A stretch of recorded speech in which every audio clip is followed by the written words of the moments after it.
Bom dia, irmãos. É uma alegria estar de volta à querida Igreja Presbiteriana de Brasília, especialmente neste ano tão significativo, o ano em que estamos comemorando o 5º centenário da Reforma Protestante. O nosso objetivo, ao fazer esta comemoração, não é enaltecer homens, seres humanos. Nós não colocamos os reformadores num pedestal. Nós os reverenciamos, nós os respeitamos, nós os admiramos como instrumentos de Deus extraordinários que foram na sua geração, mas reconhecemos que eles eram homens falhos, eram homens imperfeitos. Lutero mesmo reconheceu isso num famoso discurso que fez diante do parlamento alemão em 1521, a Dieta de Worms. Então, a certa altura do seu discurso, ele reconhece as suas falhas e as suas limitações pessoais. Mas ele diz, o importante não sou eu, mas é a minha mensagem, é aquilo que eu prego. Então, é principalmente isso. Não são simplesmente homens, mas aquela mensagem poderosa, aqueles princípios tão importantes e tão relevantes da palavra de Deus, que impactaram a igreja e a sociedade daquela época e depois, ao longo das gerações e dos séculos. É isso que nós estamos, acima de tudo e mais do que qualquer outra coisa, celebrando e agradecendo ao nosso Deus nesse 5º centenário da Reforma Protestante. Então, é muito bom estar aqui com os irmãos nesse fim de semana. Já falamos bastante coisa ontem à noite, e concluindo agora a nossa série de mensagens a respeito dos grandes princípios, as grandes ênfases, também chamadas de solas, por causa da palavra latina somente, as solas, os somentes da Reforma do século XVI. Irmãos, vamos fazer a leitura, então, de alguns textos a respeito de mais uma importante ênfase dos reformadores, que foi a importância da fé. Então, já tratamos da Escritura, sexta-feira, ontem à noite, a graça e Cristo. Hoje vamos falar mais a respeito da fé, sola fides, somente a fé. Iniciando com Romanos 10, vejam lá comigo, Romanos 10, versículos 8 a 10. Porém, que se diz, a palavra está perto de ti, na tua boca e no teu coração, isto é, a palavra da fé que pregamos. Se com a tua boca confessares Jesus como Senhor, e em teu coração creres que Deus o ressuscitou dentre os mortos, serás salvo. Porque com o coração se crê para a justiça, e com a boca se confessa a respeito da salvação. Também os versículos 13 e 14. Porque todo aquele que invocar o nome do Senhor será salvo. Como, porém, invocarão aquele em quem não creram? E como crerão naquele de quem nada ouviram? E como ouvirão se não há quem pregue? Agora vamos um pouco adiante para o livro de Efésios.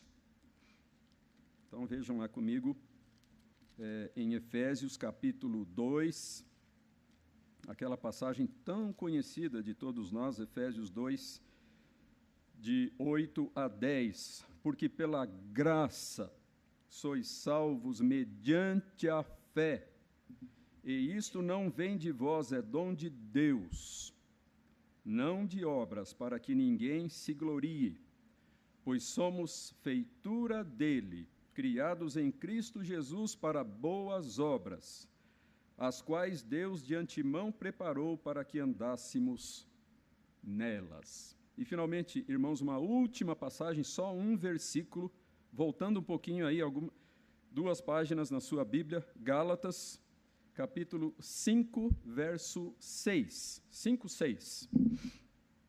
Gálatas 5, 6. Porque em Cristo Jesus nem a circuncisão, nem a incircuncisão tem valor algum, mas a fé que atua pelo amor.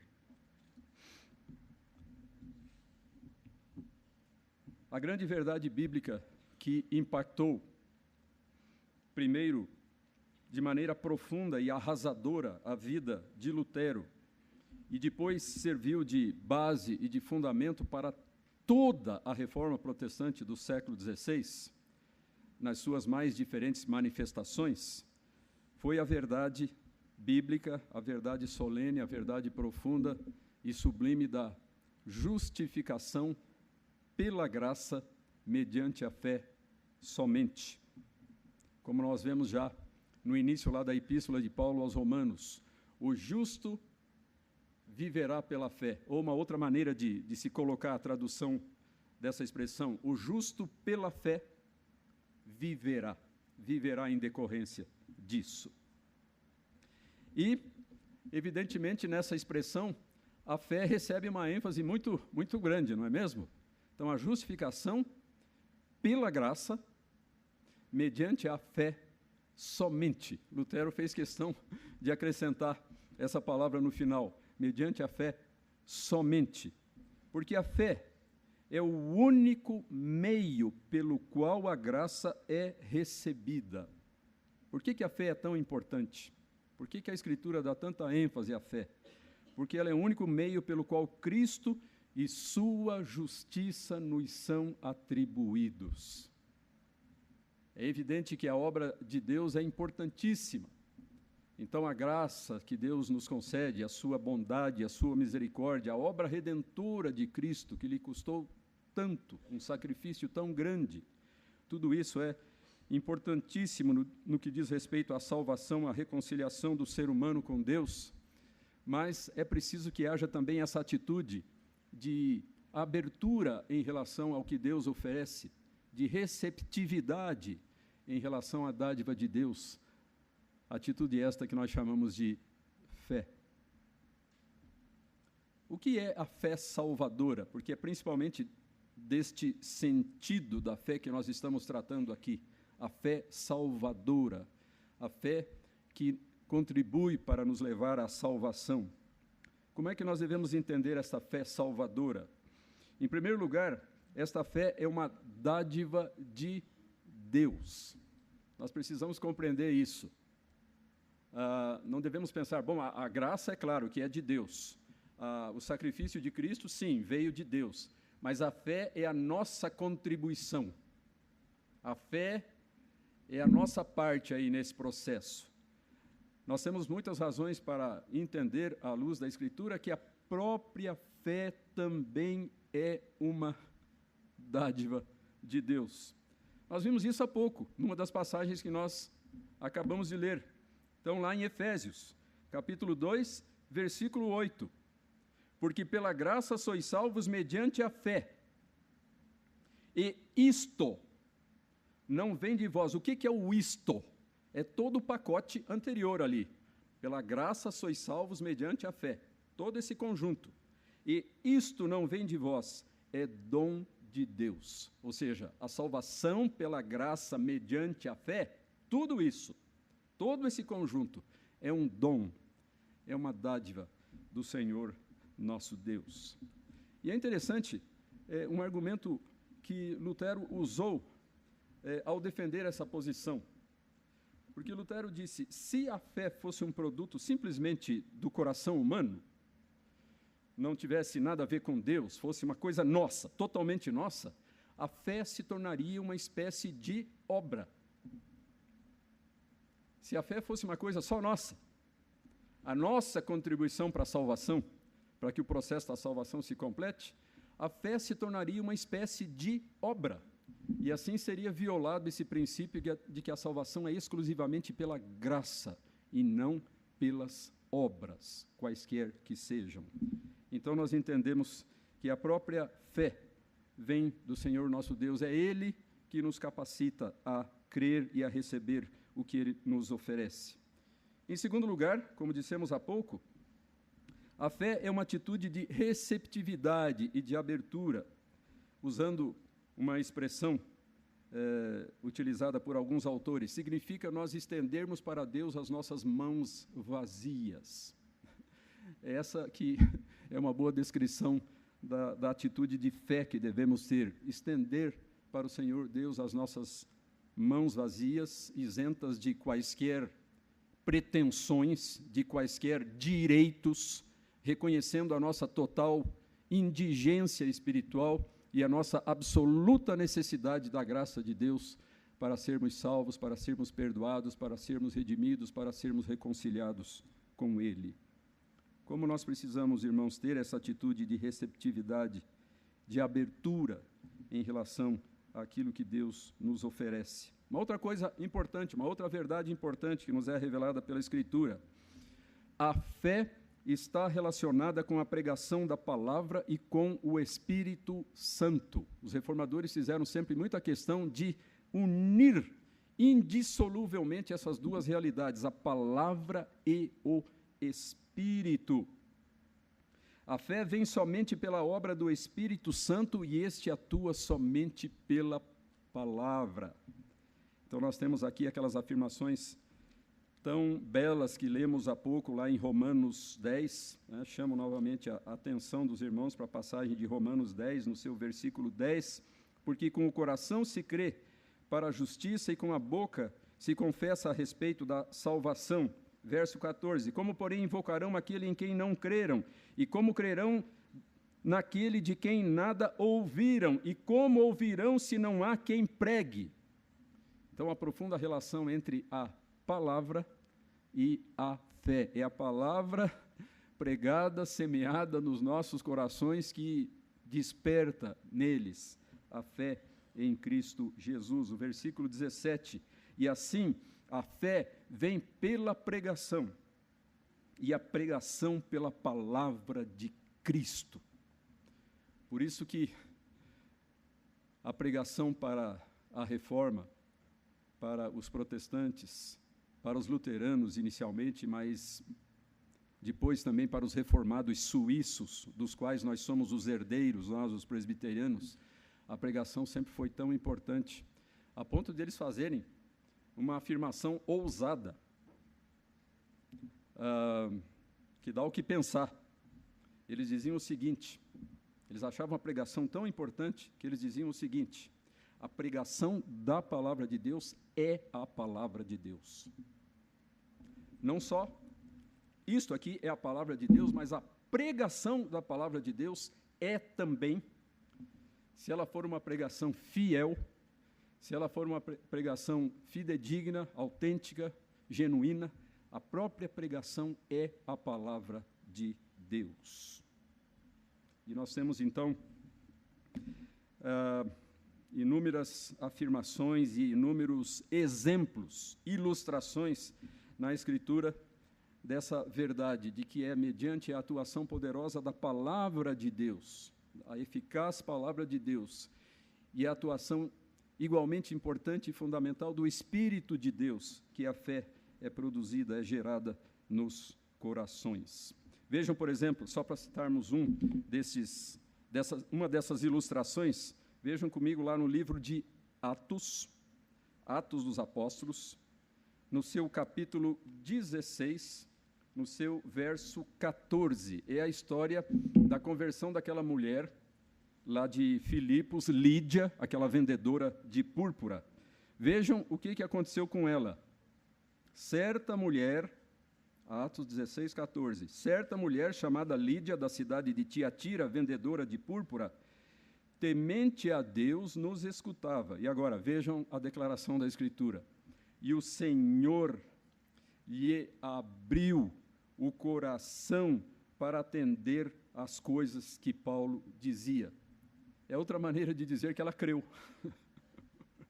Em vez de dizer que Lídia creu, diz: o Senhor abriu o seu coração para atender à pregação do apóstolo Paulo.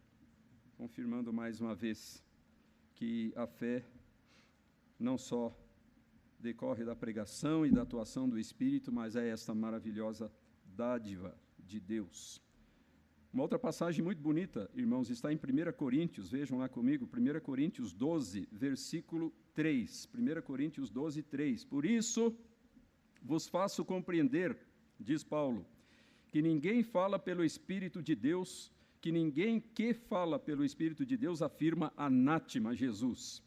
Por outro lado, ninguém pode dizer Senhor Jesus. Ninguém pode confessar o nome de Jesus, senão pelo Espírito Santo. Irmãos, que coisa maravilhosa essas afirmações e essas verdades da palavra de Deus, mostrando que a fé, essa capacidade de recebermos aquilo que Deus nos oferece, também é uma dádiva sua, também Ele nos conduz a ela pela atuação da sua palavra e do seu Santo Espírito. Existe uma história muito interessante, muito curiosa. Eu tenho contado aqui muitas ilustrações relacionadas com o famoso avivamento evangélico inglês do século XVIII, aquele que teve como líder Charles Wesley e também George Whitefield, um arminiano e um reformado, um calvinista. Mas, enfim, uma história muito curiosa associada a esse avivamento foi a seguinte: um dia, numa taverna, num pub, um bar lá da Inglaterra, estavam 3 indivíduos, desculpem a expressão popular aqui, fazendo gozação, tirando sarro dos pregadores do avivamento, naquele bar, certamente influenciado já, em parte, pela bebida que estavam tomando. E, de repente, um deles subiu na mesa, subiu na mesa e começou a imitar os pregadores do avivamento. Né? Então, imaginem a cena, né? O sujeito lá no bar, bastante gente em volta, ele sobe na mesa e começa a fazer de conta que está pregando como Wesley, como Whitefield, como outros pregadores do avivamento. Só que, de repente, acontece uma coisa estranha. No meio da brincadeira, no meio da gozação, ele começa a falar a sério. Ele começa a se sentir impactado pelas palavras que ele está dizendo. E ele se converteu nesse momento. Ou seja, ele se converteu pregando para si mesmo. Olhem que coisa extraordinária que Deus fez. Que circunstância inusitada que Deus usou para levar aquele homem à conversão. Ele pregou para si mesmo, primeiro brincando, depois começou a pensar nas coisas que ele estava dizendo, repetindo as palavras dos pregadores, e chegou à conversão, confirmando mais uma vez que a fé é essa dádiva de Deus que nos vem de maneira tão misteriosa, tantas vezes, mediante a pregação da palavra e a ação soberana do Espírito Santo. Mas, irmãos, uma coisa que nos ajuda a entender melhor a fé, dentro de uma perspectiva bíblica e evangélica reformada, são os chamados elementos da fé. Assim como também acontece com os elementos do arrependimento, que é o outro lado da moeda, né? Fé e arrependimento devem caminhar juntos no processo da conversão e também durante toda a nossa vida cristã, no processo da nossa santificação, sempre fé e arrependimento juntos, a nossa vida toda na presença de Deus. É curioso que esses 2 aspectos têm 3 elementos. Ambos têm 3 elementos que são extremamente importantes, e todos os 3 precisam estar presentes para que tanto o arrependimento como a fé sejam integrais, sejam completos e sejam genuínos nas nossas vidas. E esses elementos têm sido chamados pelos estudiosos como o elemento intelectual, o elemento emocional e o elemento volitivo. É mais fácil a gente entender isso em relação ao arrependimento. Como é que funcionam esses 3 elementos em relação ao arrependimento? Elemento intelectual, eu sei que eu sou um pecador. Esse é o elemento intelectual do arrependimento. Eu sei que eu sou um pecador. É suficiente? Claro que não. Tem muita gente que reconhece que é pecador e não faz nada em relação a isso. Continua pecando e ponto final. Então, evidentemente, esse elemento intelectual inicial é importante, mas não é suficiente. Daí vem o segundo elemento, que é o elemento emocional. Eu estou triste por causa do meu pecado. Aí vai mais fundo, não é mesmo? Uma coisa é dizer, eu sei que eu sou um pecador. Outra coisa é dizer, eu estou triste, eu lamento os meus pecados. Mas ainda não é suficiente. É preciso que haja o terceiro elemento para se completar esse processo, que é o elemento volitivo, que mexe com a vontade.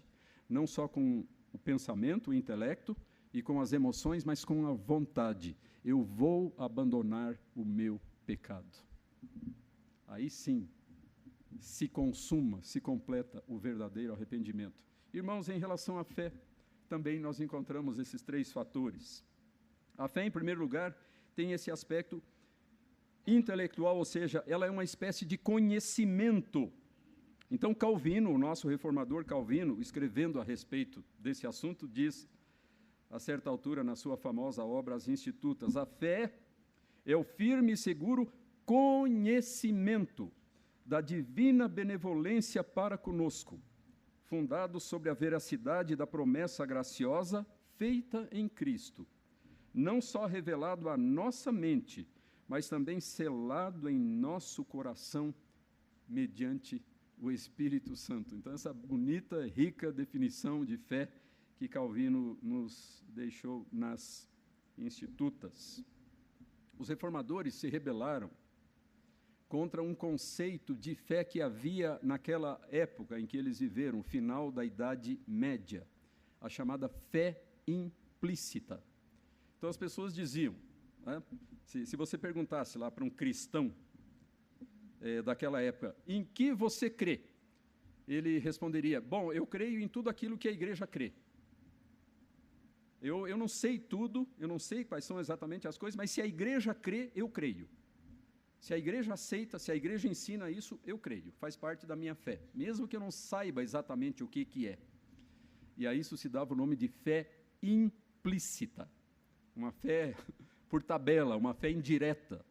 E os reformadores disseram, não, a fé não pode ser implícita, ela não pode ser subentendida, ela tem que ser explícita. Nós precisamos conhecer o conteúdo da nossa fé, nós precisamos saber exatamente aquilo em que cremos, para que tenhamos convicção e para que possamos confessar isso diante das outras pessoas. Fé explícita.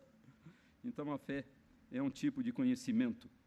Mas, em segundo lugar, a fé é um assentimento do coração, é uma aceitação íntima, uma convicção interna. Calvino, novamente, é preciso derramar no coração o que a mente absorveu. É preciso fazer esse trajeto, né, da mente para o coração, derramar no coração o que a mente absorveu. Isso aconteceu com Wesley, lá, o grande líder do avivamento inglês, no ano de 1738. Ele foi a uma reunião de estudo bíblico e de oração, e quando ele entrou naquela sala, alguém, vejam que coisa interessante, alguém estava lendo o prefácio do comentário de Lutero sobre a Epístola aos Romanos. A pessoa não estava lendo a Bíblia e não estava lendo nem o comentário em si, mas o prefácio. E Lutero depois testemunhou, naquele momento, vendo aquela descrição da obra de Cristo, eu senti o meu coração, as palavras dele, estranhamente aquecido. E foi aí que aquilo que ele tinha conhecido até então só intelectualmente penetrou fundo no seu coração, transformou a sua vida e fez dele aquele grande pregador e aquele grande instrumento de Deus na sua geração, que trouxe bênçãos tão grandes para a Inglaterra do século XVIII e depois para outras partes do mundo. Mas, finalmente, irmãos, é preciso que haja o terceiro elemento, não só o elemento da mente e do coração, mas o elemento que envolve a vontade, a confiança e o compromisso com o Senhor Jesus Cristo. Não só conhecer, não só ter o coração aquecido, mas assumir um compromisso radical com o Evangelho de Cristo e com o próprio Cristo Jesus. Além de conhecer o Evangelho, saber que é a verdade, entregar a vida a Cristo. Precisamos entregar a vida a Cristo e assumir os valores do Evangelho. Aquele autor muito conhecido entre nós, Packer, J.I. Packer, um anglicano evangélico, diz, a certa altura de uma das suas obras, o fruto da fé. O fruto da fé. A evidência da sua realidade é o arrependimento evidente e uma vida de boas obras. E essa foi realmente uma das questões mais debatidas na época da Reforma, né? Tanto católicos como protestantes valorizavam a fé e as boas obras, mas as colocavam em diferentes lugares.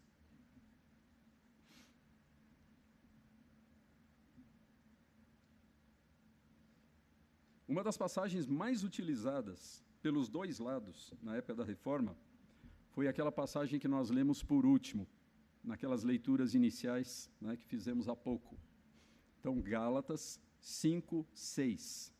Em Cristo Jesus, nem a circuncisão, nem a incircuncisão tem valor algum, mas a fé que atua pelo amor.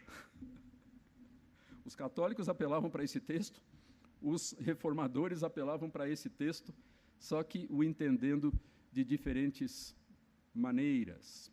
E nós cremos que a perspectiva evangélica é a mais correta, é a mais bíblica.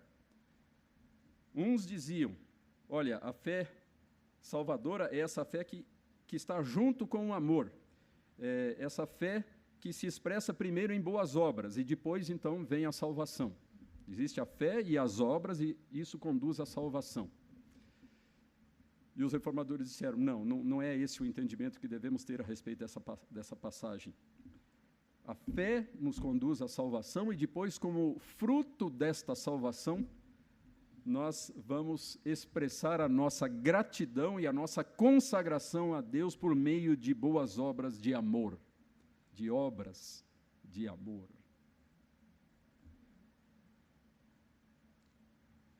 Queridos irmãos, é por isso que os reformadores fizeram tanta questão de insistir nesse princípio, sola fide, somente a fé.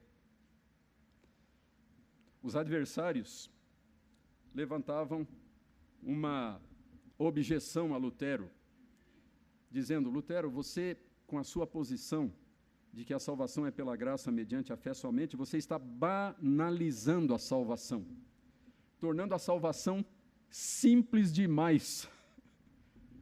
E principalmente para uma geração que estava tão acostumada a fazer um monte de coisas para alcançar a sua salvação, para colaborar com Deus no que diz respeito à salvação, penitências, peregrinações, jejuns, visita a orações diante dos santos e etc. e tal, festas de toda espécie. De repente agora vem Lutero, aparentemente simplificando tanto as coisas, né? Salvação pela graça mediante a fé somente. Então eles diziam, Lutero, você está banalizando a salvação. E Lutero tinha uma resposta muito interessante para esse argumento. Lutero dizia, a justificação é pela graça mediante a fé somente, mas não por uma fé que está só. Parece um paradoxo, né? Uma contradição. Pela fé somente, mas não por uma fé que está só. A fé em Cristo Jesus, se ela for uma fé verdadeira, se ela for a genuína fé salvadora, ela necessariamente, obrigatoriamente irá produzir frutos, boas obras que glorificam a Deus e que contribuem para o bem do nosso semelhante. E foi por isso que Calvino, o nosso reformador, voltando ao nosso reformador lá de Genebra, ele teve um conceito muito interessante na sua teologia bíblica, que foi o terceiro uso da lei. Tanto ele como Lutero diziam, bom, a lei tem primeiro uma função de afastar o pecador, os seres humanos em geral, do pecado. Quando as pessoas sabem que Deus condena vigorosamente na sua palavra, na sua lei, um determinado procedimento, um determinado pecado, as pessoas vão pensar 2 vezes antes de fazer aquilo. Não matarás, e etc. Então, esse aspecto de afastar as pessoas do pecado, esse seria o primeiro uso da lei. Qual o segundo uso da lei? Antes de chegarmos no terceiro, que é o nosso interesse principal nesta hora. Qual o segundo uso da lei? É aquele de conscientizar as pessoas do seu pecado, da sua pobreza, da sua miséria espiritual diante de Deus e da sua profunda necessidade de um Redentor. É aquilo que Paulo diz ao afirmar numa das suas cartas que a lei nos serviu de aio, de guia para nos levar a Cristo. Mas esses 2 primeiros usos da lei se aplicam ao que ainda não está em Cristo, aquele que ainda não se reconciliou com Deus por meio de Cristo. Mas aí Lutero, ou melhor, Calvino veio dizendo, bom, agora na vida do salvo, do redimido, do cristão, a lei continua sendo importante, desempenhando um papel fundamental. O terceiro uso da lei, a lei como instrumento de santificação e de consagração das nossas vidas a Deus. Então, a vida cristã não pode ser uma vida que simplesmente repousa sobre a fé e sobre a graça e cruza os braços e não faz mais nada. Pelo contrário. E é por isso que, dos movimentos da reforma do século XVI, aquele que teve maior envolvimento com a sociedade foi exatamente a reforma suíça, o movimento reformado, do qual nós somos os herdeiros, por causa desse entendimento a respeito do terceiro uso da lei e da importância de, estando em Cristo, agora vivermos uma vida de plena consagração ao nosso Deus e dedicação ao bem-estar do nosso próximo. Vejam uma passagem belíssima que nós temos em 2 Coríntios, vejam lá comigo, encerrando, 2 Coríntios 5,15. 2 Coríntios 5,15. E ele morreu por todos, para que os que vivem não vivam mais para si mesmos, mas para aquele que por eles morreu e ressuscitou. Vejam que projeto belíssimo de vida cristã que essa passagem deixa para cada um de nós nessa hora. Ele morreu por todos, para que os que vivem não vivam mais para si mesmos, mas para aquele que por eles morreu e ressuscitou. Queridos irmãos, sejamos gratos pelos reformadores, mas acima de tudo pela sua mensagem maravilhosa acerca do Evangelho de Cristo, os grandes valores, os grandes princípios, as grandes verdades, as solenes e preciosas e eternas verdades da palavra de Deus, somente a Escritura, somente a graça, somente Cristo, somente a fé. E, encerrando ou concluindo essa pequena lista, aquele princípio maravilhoso que deve governar todas as nossas ações, soli Deo glória, toda a glória a Deus somente. O objetivo de tudo isso, de que temos falado aqui nesses 3 dias, é que toda a glória seja atribuída, seja tributada ao nosso grande e glorioso Deus. Que o Senhor nos abençoe. Amém.